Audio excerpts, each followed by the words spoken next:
Well, gentlemen, thanks for getting together on this Sunday. We've got Balmoral, we've got Morden, Manitoba, and we've got Calgary, Alberta. But I can tell, Arik, from the sunshine that's shining through your window and the sunshine that was shining through Ty, you're in your shop today.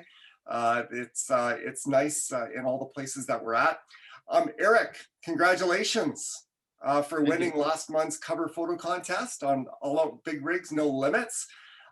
Ty, you're one of the founders of that group. How long has that group been going on? I think it's been around for about 5 years now. I think. I don't know. Joe and I, another guy that that helped me, or like that was one of the founders.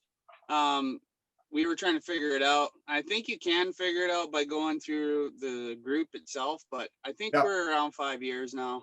That's awesome. And just promoting people. That's what we want to do. So Arik, we want to find out your story. You're in Manitoba. You know, you're a young man. How'd you get hooked up in this crazy world called trucking?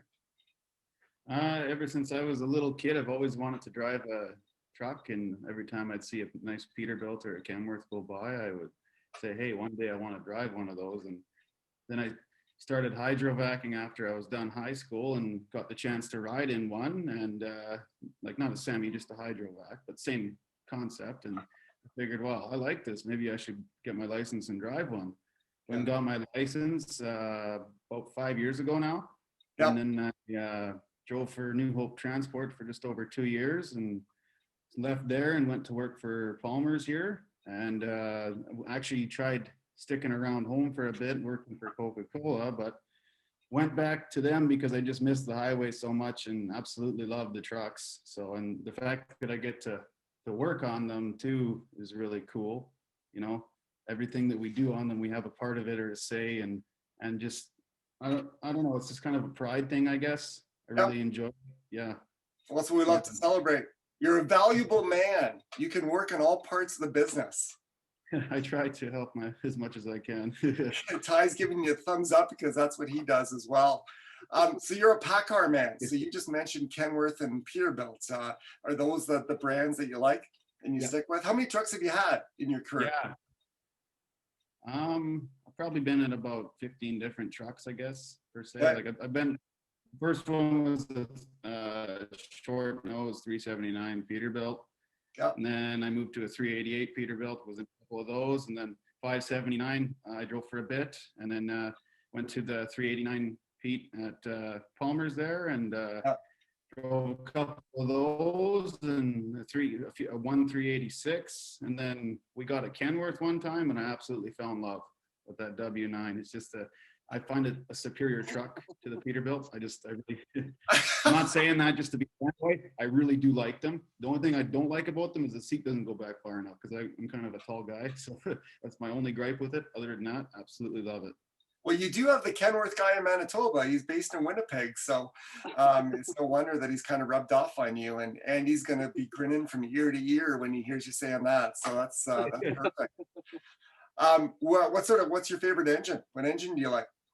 I got a 3406E in the Kenworth I have now, and that's my favorite. And before it was a 6NZ. I really like that one, but then I got this one, and it just got a sound. It's like a Honda VTEC. When it hits that certain RPM, like just gets over 1500, it has a unique sound like no other truck I've ever driven, and it pulls like a freight train. That's amazing. Tuned up a little bit, so it. We get addicted. We get addicted to the sounds in our vehicles. I know I do that in my cars, and guys do that in their trucks. You get that certain hum, and it's like, yep, I'm happy. Here we go. It's almost like music to your ears. Where all do you work? Where all do you travel? What do you haul? And yeah, that's right. Various grain products.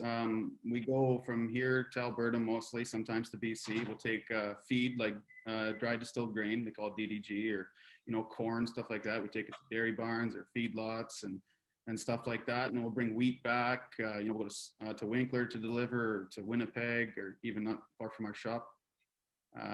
Netley Elevator, we go load at Gimli at the Crown Royal plant all the time. We're hauling all the DDG out of there. Okay. And basically just go to lots of feedlots for the most part.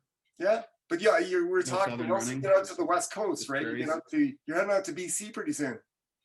Yeah, we go to the coast. We're going this week actually. Me and another driver. We like to go. He likes to run convoy, and it kind of, I don't know.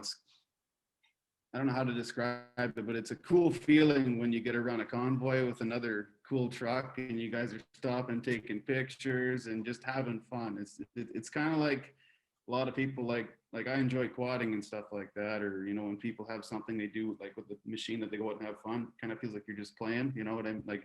Yeah. It's a lot of fun just getting to drive these large cars, people call them, right? Going down the road, going up and down the hills, messing around with the Jake brakes, tooting the horn and stuff like That's that. awesome. Just having a good time.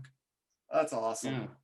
Well, you know what? People that you're around matter a lot. And, I didn't know that Brand Palmer was your boss. And I know Brand from a photo shoot at Mosaic Stadium in Regina a few years back, just before the old stadium closed. We got in there and he was part of the Wowtrucks calendar. So it's a small world that we're getting together, and that's awesome. Tell us about the people at, well, it's called Rick Palmer Trucking, but I know I've met Brand. Tell us about the people you work with. Any mentors there? Any people that have really kind of meant a lot to you, kind of getting into the business and learning the ropes? Yeah, like when I first started there, there wasn't really a whole lot of people that didn't really have more experience. Like there was a couple guys that were been hauling grain for a long time and stuff like that, and I kind of started to notice how well they keep their trucks clean on the inside, and they always make sure it's washed up and stuff like that. I can be bad for not washing up, but in terms of learning little things here and there like that, like tips and tricks and stuff, like the new guy, I guess he started a month after me. He's been there over a year now, year and a half. Bob, I've learned a lot from him. Like he's really kind of motivated me or pushed me to be a better driver and make sure everything's clean and tidy, and showing me teaching me tricks and stuff over the phone. We chat truck drivers, we all sit on the phone all day, right? So Yes. it's kind of nice to learn from him. Yeah. He's been driving, he's 48, he's been since he was 20, so learned a lot from him. Well, you're a company driver. Grant, right? You're a company driver? Yeah. And that's probably a great, I don't know, Ty, have you always been an owner operator, or you've been a company driver as well? I was a company driver till I was 21. I bought my first truck when I was 21. So 3-4 years or something like that, I was a company driver. Would you guys to me, that kind of makes sense. You started as, I'm a photographer, so I'm not a trucker. I tell your story with my camera. That's what I do. But it makes sense that, a guy starting out, company driver it seems to be the way to go, because that's where you learn.